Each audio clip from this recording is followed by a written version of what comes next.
So, one of my favorite things that the Vets Club does is help veterans as they apply to top MBA programs. In fact, just this weekend, I was talking to a veteran who has his team-based session coming up, and he says, "Josh, give me some advice how to do well on this thing." I said, "Well, Terry," his name's Terry, "I actually wrote a book on the team-based discussion. It's 2 pages long. Page 1, it says, be a normal person. Page 2 is the bibliography." All right, bibliography is a tough word to say.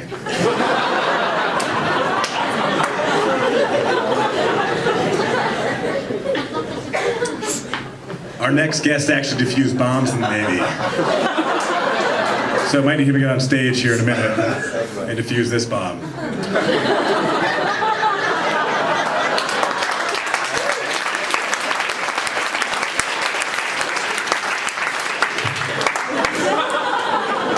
No, but our next speaker is Austin from Houston.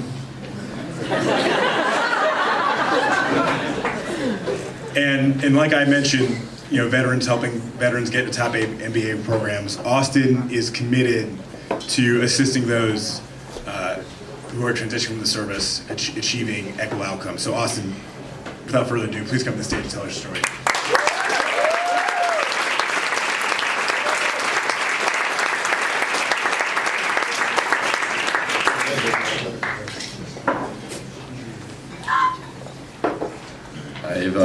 I defused 174 bombs on one deployment, but never one as big as that one.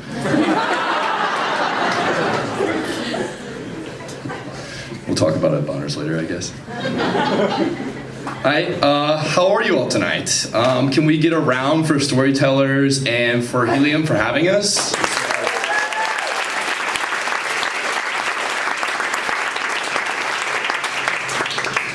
You know, when I was thinking about what to share or how to share it, I felt a little conflicted.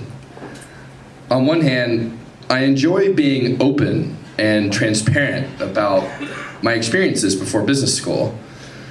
On the other, I've been reckoning with the recent discovery about how unimpressive I must be because I'm not scaling a business.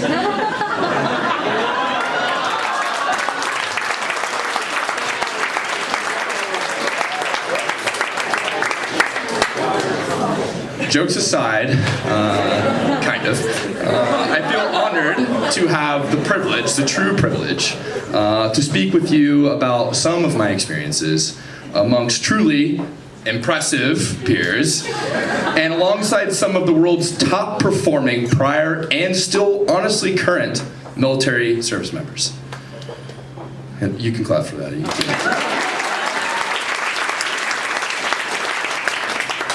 My intention for speaking tonight, hopefully you're still paying attention, is to bring you all into the world of enlistment. For about 10 minutes, we're going to demystify some of the differences between enlisting and commissioning, talk about Wharton and top MBA program admissions, and then close with some takeaways. It's important to note that when I speak about military service, I speak about my truths and do not try and project about others. Now, that was really just a disclaimer for the JD MBAs in the audience, and so now we can dive in. So, beginning with the conversation of enlisting versus commissioning. I think we all sort of grow up idolizing something about our futures. Whether it's occupational, like being an astronaut or a professional athlete, or financial, like, well, being rich because we're going to business school, or social, like being famous for 10 seconds of airtime on The Bachelor.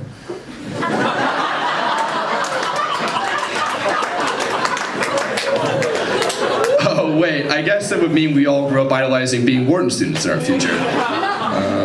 Anyways, I wanted all sorts of things growing up, but one of which was the idea of flying.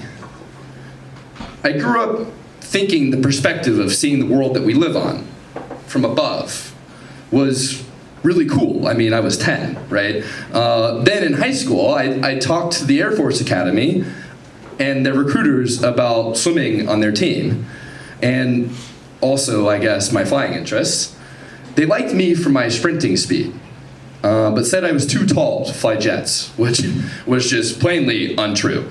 But in hindsight, I think I understand why. They were level setting expectations to see if I was serious about actually joining their institution and their team. Maybe I should not have told them that I'd be really funny to get on radio comms, be like, Captain Cox. And so then I ended up attending the University of Alabama and dropping out after just a year. While I was there, though, I became friends with some of its Army ROTC members and learned more about jobs in the Army. In reality, I was a prime target for Army, or really any ROTC program, because I came from, one, a financially insecure background, and so a scholarship of that measure would really help me out. I was in great shape and liked working on teams, especially for the sake of having a tribe and a community. And I had reading skills at about a 5th grade level.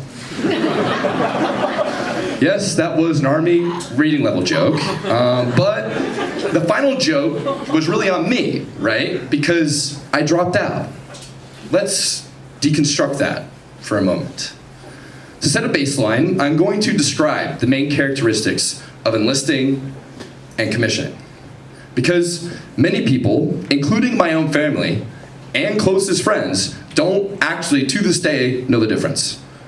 Enlisting in the military is a process by which a 17 to 35-year-old person signs a contract of obligated service time that they owe to the government or to the US military. Now, as prior mentioned, that person, in order to be eligible, has to be 17 to 35, a US citizen or permanent resident alien, which I'm still kind of confused with what that actually means, have a high school degree or equivalent, pass an aptitude test, we can talk about that another time, and meet the physical standards necessary and background checks accordingly to their job of choice. Now, after that, you have variable waiting period times, or a gray area, until you leave for your basic training or boot camp, depending on your specific service. And then you have your follow-on or job-specific advanced trainings. For me, that was about a 2-year process. Commissioning into service is not the same thing as enlisting. As mentioned by Article 2, Section 3 of the US Constitution, US military officers technically receive their commission from the fucking President of the United States, right? Like, that is not the same thing as signing your name on the dotted line when you go into a recruiter's office. In that vein, a commission is a lawful extension of authority which binds an officer to their lawful defense of that same constitution, and, which is pretty cool, harkens all the way back to practices from the Roman Empire. There are 4 main ways to commission. 1, by joining the ROTC, or Reserves Officer Training Corps, while in college. 2, by going to a service or military academy, like many of the people that have spoken tonight. 3, by going to officer candidacy school if you have an undergraduate degree and did neither of the first 2. And 4, by receiving a direct commission after finishing professional degrees for really smart people in law, medicine, dental, etc. I grew up in Texas, where enlisting in the Marine Corps is nearly viewed as a cultural rite of passage, to be honest.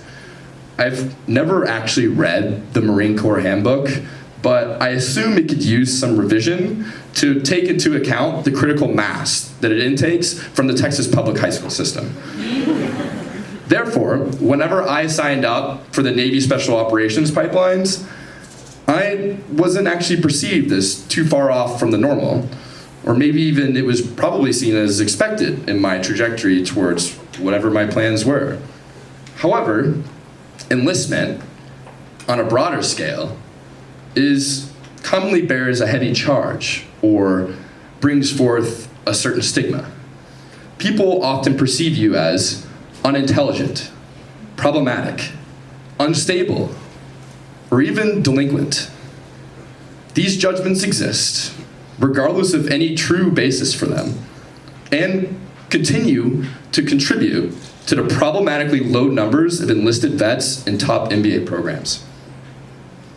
Transitioning to the topic of just that. Over 80% of the United States military is enlisted, yet only 1 to 5% of military vets club admits are prior enlisted. Soak that in for a second. Wharton's prior enlisted vet community is at the top of that parameter, around the 4 to 5% range. HBS and GSB admit generally 1 token veteran per class that was prior enlisted. I want you to listen to what it took, per se, for enlisted vets to buck the norm here. In the class of 23, we have a prior medic who got a 4.0 in accounting while he was active duty, 3x promoted at Accenture in 18 months, and scored at least 1 standard deviation above the mean on his GMAT, if not 2. Also in our class, we have a prior Army Special Forces Green Beret who got out in 2018 and made engagement manager at McKinsey in 2.5 years. We have another prior Army Special Forces Green Beret who was also a medic, left active duty and got a GMAT score with at least 1 standard deviation above the mean and left and came directly here, which is also uncommon.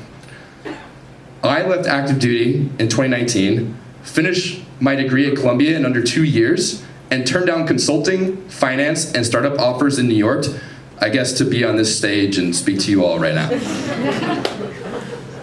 Whenever I was considering or just even really considering MBA plans post-military, whether while I was finishing my undergrad or at all, I struggled to find nuanced guidance. I didn't have a lot in common with most MBA vets' professional backgrounds because just by simple nature of being enlisted. The advice I commonly got was to go out and get management experience, which completely dismissed the fact that I had non-commissioned management experience. I was advised that I would have to get perfect grades, nearly perfect test scores, unflappable recommendations, and still would rely upon the judgments of an open-minded admissions team to even stand a chance of getting in. Navigating those feedback points led to a truly anxiety-ridden experience when finishing my degree, and the whole process, quite honestly, felt like a Jenga tower, just waiting to have one weakness point pulled out, topple over, and fail. I do believe the admissions team at Wharton does try to measure candidacy through a holistic lens, but these class of 23 enlisted vets are examples of outlier candidates, superstars, truly, regardless of background. This application process here was pretty much rank and title agnostic. The same cannot be said for HBS and other top schools which have entire sections of their applications that do not apply to enlisted vets altogether. By having less application space to advocate for themselves, many top MBA admissions discriminate against enlisted vets by decreasing their opportunity for direct comparison. I'm not here to dichotomize how you view MBA vets. Rather, I'm here to report on a problematic status quo that needs readdressing. We all overcome our own versions of hurdles and hardships. Some are just more ingrained in the systems at play around us. All right, so let's wrap up with some overarching lessons learned. I'll leave you with a few takeaways and, after a little bit edgy topic, a few words of encouragement. Many times, we don't recognize our implicit biases. I am just as guilty of this as really anyone else. Enlisting in the Navy Bomb Squad taught me a few things. First, that heroes come in all shapes and sizes and from all socioeconomic backgrounds. And that intellect is evenly distributed, but opportunity for upward mobility is not. Enlisting taught me that being true to yourself is paramount, regardless of external expectations, which every single time is much easier said than done, but at least keeping that top of mind is key. Having brothers and sisters united through service has encouraged me to be more willing to push myself and others towards personal and professional growth. If you take away anything, remember this: what you've done prior to now does not define who you are. While your experiences shape your perspective and mold your character, it is never too late to speak up for what you believe in, and never too soon to act on it. Thank you.